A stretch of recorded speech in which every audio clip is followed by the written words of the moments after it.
Hello mga dear! For today's mini vlog, come with me as I go to my first solo travel abroad and we are going to Bangkok, Thailand! Sawadee ka! Kapon ka! Charot! So, red-eye flight nga yung nakuha natin kasi promo ticket to ni Cebu Pacific.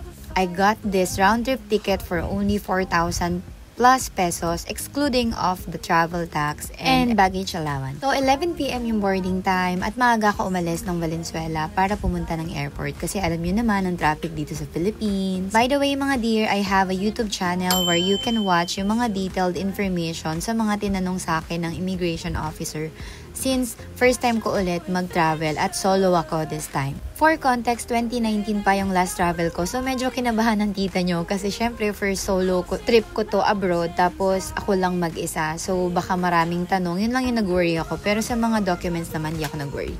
At dahil red-eye flight nga tayo, nag-decide ako to buy an in-flight meal so kumain ako before ako natulog kasi 2.5 hours yung travel to Thailand. And tada! We arrived at Suvarnabhumi Airport. Suvarnabhumi pag binasa ng Filipino, pero hindi ko sure kung tama yung pronunciation ko. So dahil bawal mag-video doon sa immigration area, dumiretso na ako sa train station. Ito yung airport link nila. Ang ginawa ko dito, since first time ko, tinranslate ko na lang to English. And my destination is Ratchathuri. Madali lang naman i-navigate yung airport link nila dito. Parang Philippines lang din. Sobrang amazed lang ako na grabe no, from Hong Kong, nasa Thailand na ako, tas this time mag-isa ako. Oh my gosh, I feel so happy. Wow, English. So, ang unique lang ng way nila dito kasi itatap mo lang yung coin doon sa pinaka-machine and then makakapasok ka na. And during your exit, papasok nyo lang yung coin. May nakasabay akong mga Filipino, mga kabayan, na mga Gen Z. So, support sila sa pag-vlog ko.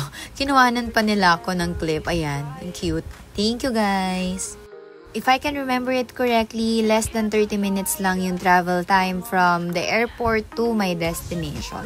And we reach our destination, which is the Ratchathuri station sa airport link nila. Walking distance lang dito yung hostel ko.